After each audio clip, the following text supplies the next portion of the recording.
அனைவருக்கும் அன்பு வணக்கம் நண்பர்களை. இன்றைக்கு ஒரு முக்கியமான விஷயத்தை பார்க்க போறோம். அதனால தான் வியாழக்கிழமை நம்ம சேனல் ஹாலிடேவாக இருந்தாலும் இன்றைக்கு இந்த பதிவு. டாவோஸ் அங்கே பார்த்தீங்கன்னா ரொம்பவே ஆச்சரியமாக இருக்குது. திடீர்னு தைரியம் வந்த மாதிரி கனடா பிரைம் மினிஸ்டர் கர்னி, அதுக்கப்புறம் ஃப்ரெஞ்சு பிரசிடென்ட் மேக்ரோ, இவங்கெல்லாம் வந்து ரொம்ப தைரியமாக பேசியிருக்காங்க. அதுலேயும் கனடா பிரைம் மினிஸ்டர் பேசினது வந்து டாப் லெவல். அதே மாதிரி இந்த யூரோப்பியன் பார்லிமெண்ட்டில் Danish member of European parliament, அவர் வந்து அந்த எஃப் வேர்டை வேற யூஸ் பண்ணியிருக்காரு ட்ரம்ப்பை பற்றி பேசும்போது. என்ன காரணம் அப்படின்னு சொன்னால், அந்த கிரீன்லேண்ட் இது வந்து ரொம்ப மும்முரம் அடைந்து கொண்டு இருக்கின்றது. ஒரு ட்ரம்ப் அதை பற்றிலாம் கவலைப்படுறதா இல்லை, அதெல்லாம் கிடையாது, அது எங்களுக்கு தான் அப்படின்ட்டு கண்ணாவினான்னு அவர் பேசிகிட்டு இருக்காரு. டாரிஃப் அப்படின்றாரு, அவங்களால எதுவும் பண்ண முடியாதுன்றாரு. ட்ரம்ப்பை பொறுத்த வரைக்கும் இந்த நேட்டோ உடைஞ்சாலும் பரவாயில்ல, ஏற்கனவே அமெரிக்காவின் நட்பு நாடுகள் அவங்கெல்லாம் வந்து நம்மளை விட்டு தூரமாக விலகி போனாலும் பரவாயில்ல, நான் கிரீன்லேண்டை பிடித்தே தீருவேன் அப்படின்ற மாதிரி பேசிகிட்டு இருக்காருங்க. அப்படி என்ன கிரீன்லேண்டில் இருக்குது? ரேர் எர்த் மினரல்ஸ் வந்து வெனிசுவேலாவில் இல்லாத அளவுக்கு, இல்லை அவர் நினச்சா வேற இன்னும் நிறைய சவுத் அமெரிக்கன் கண்ட்ரிஸ் ஆட்டையை போடலாம். எதுக்கு கிரீன்லேண்ட் அப்படின்னா அது காரணம் இல்லை. கிரீன்லேண்ட் அது கிடைச்சாலும் கிடைக்காட்டாலும் அது ஒரு பெரிய விஷயமே கிடையாது. ஆனால் கிரீன்லேண்ட் மேலே கை வச்சா மட்டும்தான் அந்த நேட்டோ உடையும் யூரோப்பியன் யூனியன் உடையும் இவங்கெல்லாம் ஓடி போவாங்க அப்படின்றது ட்ரம்ப்புக்கு தெரியும். என்ன சார், நேட்டோ உடையிறதுலையும் யூரோப்பியன் யூனியன் உடையிறதுலையும் அவருக்கு என்ன ஆதாயம், அமெரிக்காவுக்கு என்ன ஆதாயம் அப்படின்னு கேட்கலாம். ட்ரம்ப் வந்து பைத்தியக்காரர் மாதிரி நடந்துக்கிறார் அப்படின்னு சொன்னாலும் there is a method in madness. Trump நல்லாவே புரிஞ்சு வச்சுட்டு இருக்கார். செகண்ட் வேர்ல்டு வாருக்கு அப்புறம் பிரிட்டனை எப்படி அசிங்கப்படுத்தி அவமானப்படுத்தி அமெரிக்கா ஒரு சூப்பர் பவராக மேலே வந்ததோ, அதே மாதிரி இன்றைக்கு அமெரிக்காவை அசிங்கப்படுத்தி அவமானப்படுத்தி சீனா மிக விரைவிலேயே மேலே வரப்போகின்றது அப்படின்றது அமெரிக்காவுக்கு இன்று நன்றாகவே தெரிந்திருக்கின்றது. பிரிட்டனாவது 2 உலகப் போரில் ஏராளமாக செலவு பண்ணி கடனாளியாகி இந்த மாதிரி நிலைமைக்கு வந்தாங்க. ஆனால் அமெரிக்கா அப்படிலாம் பண்ணாமலேயே பெரிய கடனாளியாகி இந்த நிலைமைக்கு வந்திருக்கின்றது. அந்த காலகட்டத்தில் அமெரிக்கா வந்து பிரிட்டனுக்கு கடன் கொடுக்கும்போது ஒரு ஃபேவரபிள் டேர்ம்ஸில் கொடுத்துருந்தா கூட ஓரளவுக்கு பிரிட்டன் வந்து பொழைச்சிருக்கும். ஆனால் கந்து வட்டி கொடுத்து அவங்க ஓட்டையும் நிலத்தையும் எழுதி வாங்குற மாதிரி தான் அமெரிக்கா ஆண்டி நடந்து கொண்டது. அதனால தான் பார்த்தீங்கன்னா பிரிட்டனுக்கு ஆதரவாக இருந்த அந்த ஸ்டெர்லிங் ஏரியா அப்படின்னு சொல்லுவாங்க, அதையெல்லாம் வந்து தங்களுக்கு சாதகமாக்கி கொண்டு அமெரிக்கா அவங்களுடைய ப்ராடக்ட்ஸை விற்கிறதுக்கு பிரிட்டனுக்கு கொடுத்த கடனை யூஸ் பண்ணிக்கினாங்க. 1946 அந்த வாக்கில் கடன் பேச்சுவார்த்தை ஆரம்பித்து அதுக்கப்புறம் கடன் கொடுத்து அந்த கடனை 2006 தான் பிரிட்டன் கட்டி முடித்தாங்களாம். பட் கடனை கட்டி முடிச்சுட்டாங்க, ஆனால் அந்த இழந்த செல்வாக்கு அப்படின்றத திரும்ப பெற முடியவில்லை. இது ட்ரம்ப்புக்கு நல்லாவே தெரிஞ்சிருக்கு. அதனால தான் இப்போ இருக்கின்ற சிஸ்டம் இதையெல்லாம் சல்லியாக உடச்சி நொறுக்கி எல்லா இடத்துலையும் ஒரு குழப்பத்தை உண்டாக்குவோம். அட்லீஸ்ட் அப்போ தான் வந்து நாம் தப்பிக்க முடியும். இந்த குழப்பத்தில் ஒரு சில பேர் வந்து நீங்கள் தாங்க கரெக்டு அப்படின்னு சொல்லிட்டு நம்மக்கிட்ட வந்து ஒட்டிப்பாங்க. நீங்கள் என்ன சொன்னாலும் கேட்குறோம், எவ்வளோ வேணாலும் கொடுக்குறோம் அப்படின்னு நம்ம கடனெல்லாம் தீர்க்கறதுக்கும் ஒரு வழி பிறக்கும். இப்படியே போயிட்டு இருந்ததுன்னு சொன்னால் அதுக்கப்புறம் சீனா நம்மளை அப்படியே முழுங்கி ஏப்பம் விட்டுருவாங்க அப்படின்னு தெரிஞ்சதுனால தான் இப்படி ஒரு குழப்பத்தை உண்டாக்கிட்டு வருகின்றார் ட்ரம்ப். சார், அப்படி என்ன குழப்பம்? இந்த கடன் அப்படின்றது எத்தனையோ வருஷமாக இருக்குது, இன்றைக்கி நேற்று இல்லை. திடீர்னு ஏன் இவ்வளோ பயப்படணும் அப்படின்னா கொஞ்சம் பாஸ்ட் ஹிஸ்டரியை நம்ம பார்க்கணும் நண்பர்களே. இது வந்து ஒரு 3-4 பதிவுகளாக கூட வரும். அப்போ தான் வந்து இந்த ஃபுல் ஹிஸ்ட்ரியை நம்ம வந்து புரிஞ்சிக்க முடியும். இதுக்கு பின்னாடி இந்த பைத்தியக்காரத்தனத்துக்கு பின்னாடி என்ன காரணங்கள் இருக்குது, என்ன பிளான் இருக்குன்றதை நம்ம தெரிஞ்சுக்க முடியும். ஜப்பான் இது வந்து ஒரு காலத்தில் மிகப்பெரிய எம்பையராக இருந்தது. இன்ஃபேக்ட் சோவியத் ரஷ்யா, அதுக்கு முன்னாடி இருந்த ரஷ்யா காலத்துலலாம் நிறைய சண்டைலாம் போட்டிருக்காங்க அவங்க ரஷ்யாவோட. சீனாவை ஆக்குப்பை பண்ணி அவங்கள ஏறி மிதித்ததும் ஒரு காலத்தில் ஜப்பான் தான். ஆனால் இன்றைக்கி ஜப்பான் எப்படி இருக்குது அப்படின்றத யோசிச்சு பாருங்கள். அந்த செகண்ட் வேர்ல்டு வார் முடிஞ்ச பிறகு ஜப்பானை நொறுக்கி தள்ளி இருந்தாங்க அமெரிக்கா. அதுக்கப்புறமா யோஷிதா டாக்ட்ரின் அப்படின்னு, அதாவது அந்த பாதுகாப்பு எல்லாத்தையும் மேலே இருப்போம் பார்த்துப்பான் அப்படின்ற மாதிரி அமெரிக்கா கிட்ட கொடுத்துருவோம், நாம் வந்து நாட்டை முன்னேற்றுவதில் மட்டும் கவனம் செலுத்துவோம்னு. இது அமெரிக்காவுக்கும் கன்வீனியண்ட்டாக இருந்தது. ஏன்னா இந்த பக்கம் சோவியத் ரஷ்யா, இந்த பக்கம் வந்து கம்யூனிஸ்ட்டு சைனா, அதுக்கப்புறம் அந்த கொரியன் வார் வேறு நடந்த அந்த நேரம் இல்லையா. ஸோ ஜப்பானில் ஒரு பேஸ் இருக்குது, அது நம்ம கண்ட்ரோலில் இருக்குது, அது ஒரு கேபிட்டலிஸ்ட் கண்ட்ரியாக இருக்குது அப்படின்னும் போது எல்லாத்துக்கும் செக் வச்சா மாதிரி ஆகும் அப்படின்னு சொல்லிட்டு அவங்க வந்து அந்த ஏற்பாட்டை ஒத்துக்கினாங்க. அண்டு அந்த காலகட்டத்தில் பார்த்தீங்கன்னா ஜப்பானுடைய முன்னேற்றம், அந்த நாட்டு மக்களுடைய உழைப்பு, டெடிகேஷன், அதுக்கெல்லாம் வந்து சான்ஸே கிடையாதுங்க. ஸோ மோர் தென் 10% அவங்க வந்து அந்த க்ரோத் இருக்குது ஜிடிபி. 80கள் தொடங்கி வருகின்ற காலகட்டத்தில் பார்த்தீங்கன்னா ஜப்பான் வந்து இந்த இப்போ நம்ம ஜிடிபியில் 1, 2, 3ன்னு சொல்கிறோம் இல்லையா, அமெரிக்காவுக்கு அடுத்தபடியாக 2வது இடத்துல இருக்காங்க. சோவியத் யூனியனை ஓவர்டேக் பண்ணிட்டு போயிட்டாங்க. ஏன்னா முதல்ல அமெரிக்கா, அடுத்தது சோவியத் யூனியன் இருந்தது, 3வது ஜப்பான் இருந்தது. அதை தாண்டி இவங்க 2வது இடத்துல போய் நிற்கிறாங்க. இதே ரேட்டில் போனால் விரைவிலேயே நம்பர் 1 இடத்துக்கு ஜப்பான் வந்துவிடும் அப்படின்ற ஒரு சிச்சுவேஷன். இது ஒரு பக்கம். அடுத்தது அமெரிக்கா அவ்வளோ பெரிய நாடுன்னு தெரியும், ஜப்பான் தமத்துண்டு நாடு அப்படின்றது நமக்கு தெரியும். ஆனால் ஜப்பான் உலகத்திலேயே நம்பர் 1 ஆட்டோமொபைல் மேனுஃபேக்சரராக வந்து நின்றுருச்சுங்க. அமெரிக்காவை பின்னாடி தள்ளிட்டு ஜப்பான் தான் அதிக அளவு கார்களை உற்பத்தி செய்தது. அந்த கார்கள்லாம் வந்து எப்படி ஜப்பானில் வாங்குறாங்களா? இல்லை, அதெல்லாம் அமெரிக்காவில் கொண்டு வந்து தள்ளுறாங்க. அதுக்கப்புறமா வந்து யூரோப்பில் விற்கிறாங்க. இந்த மாதிரி தான் இது அமெரிக்காவுக்கு ஒரு பெரிய அடி, சைக்கலாஜிக்கலாக ஒரு அடி, அண்ட் அவங்க ஈகோவுக்கு விழுந்த இன்னொரு அடி. நாங்கள் உலகத்திலேயே நாம தான் டாப்புன்னு நினச்சின்னுக்கிறோம், கட்சியில் நாம் கற்றுக் கொடுத்தவன் அவன் வந்து இன்னைக்கு நமக்கு மேலே வந்து நிற்கிறானா அப்படின்னு. அண்டு அமெரிக்காவில் எங்கே பார்த்தாலும் வந்து ஜாப்பனீஸ் கார்கள் தான், டொயோட்டா, நிசான், அதுக்கப்புறம் ஹோண்டா, இந்த மாதிரி கார்கள் தான் அங்கே நிறைய கிடக்குது.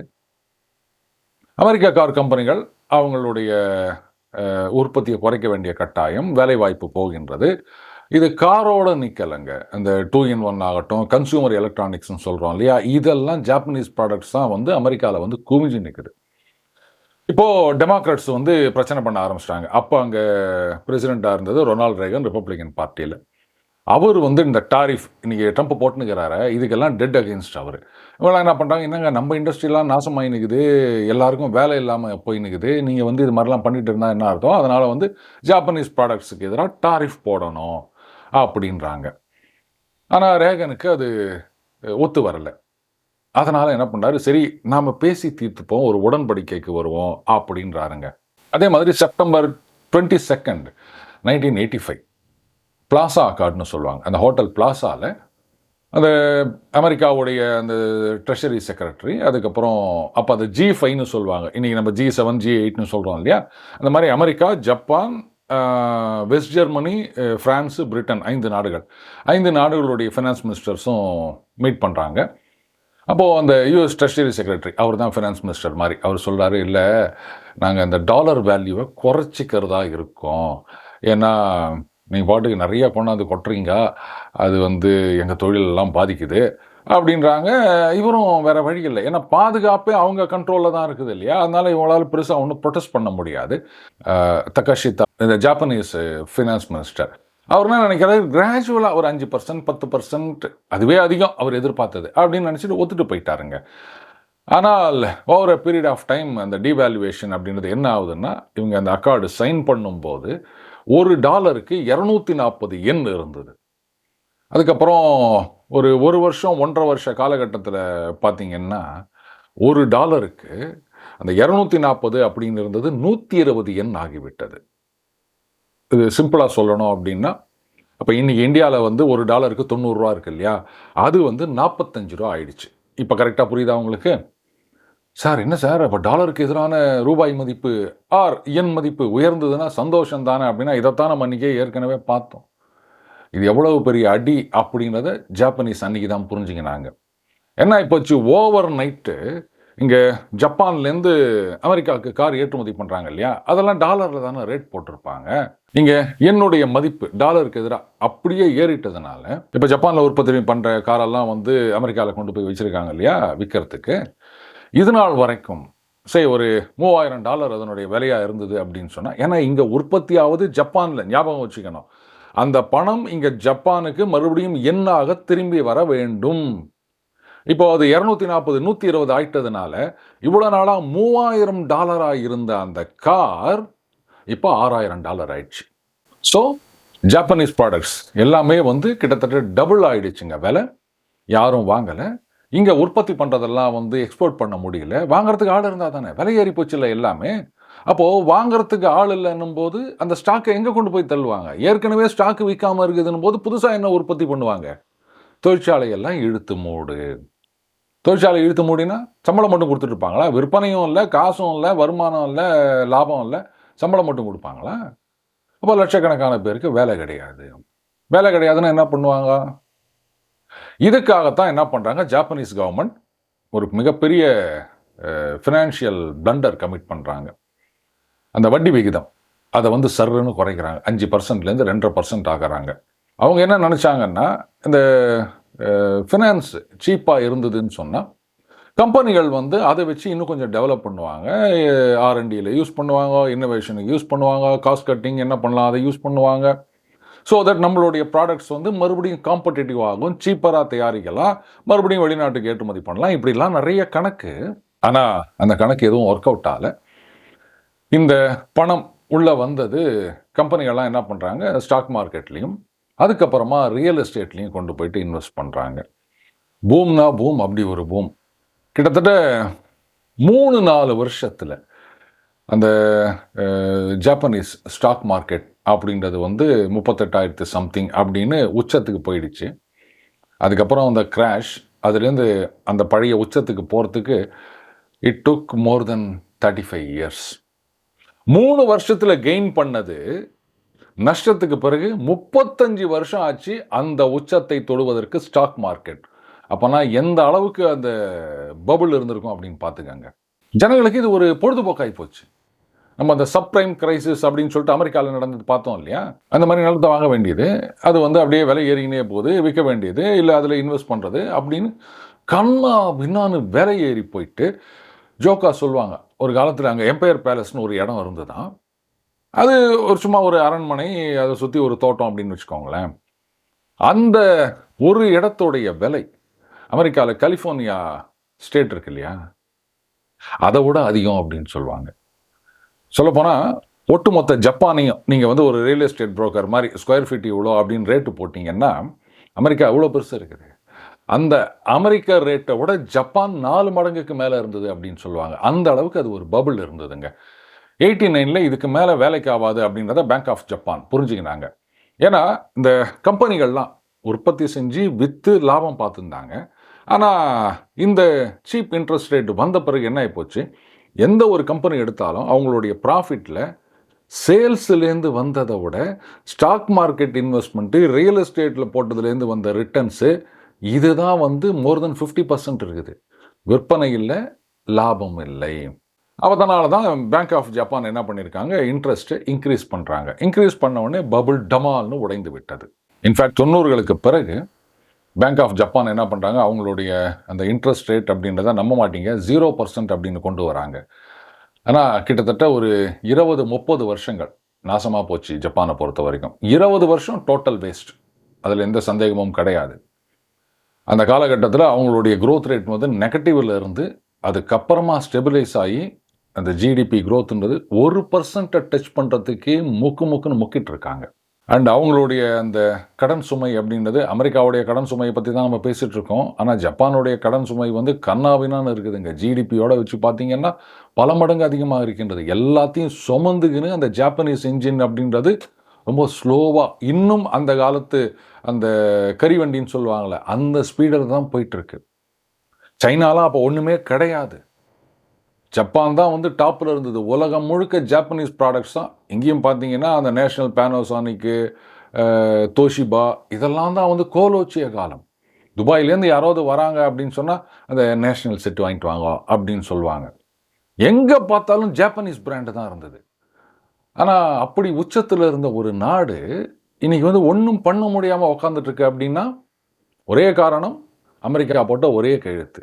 ஜப்பானை கூப்பிட்டு உட்கார வச்சு நாங்கள் எங்கள் கரன்சியை டிவேல்யூ பண்ணிக்கிறோம், we have to protect our market, our companies and our citizen அப்படின்னு சொல்லி கிட்டத்தட்ட இப்படி பாதியாக இறக்கினதுனால ஜப்பான் பெரிய அடி வாங்குச்சு. அதுக்கப்புறம் அந்த இழந்த மார்க்கெட்டை அவங்களால பிடிக்கவே முடியல. இன்ஃபேக்ட் மைக்கேல் கிரைட்டன் அவர் வந்து ரைசிங் சன் அப்படின்னு இதை பற்றி ஒரு நாவலே எழுதியிருந்தார். இந்த ஜாப்பனீஸ் கம்பெனிஸ் வந்து எப்படி அமெரிக்காவுக்குள்ளே நுழையிறாங்க, அவங்களுடைய அந்த பிஸ்னஸ் டாக்டிக்ஸ் அப்படின்றது வந்து எப்படி ஓப்பக்காக இருக்குது அப்படின்றத பற்றிலாம் எழுதியிருந்தார். இது வந்து ஒரு ஹாலிவுட் மூவியாக கூட வந்ததுங்க.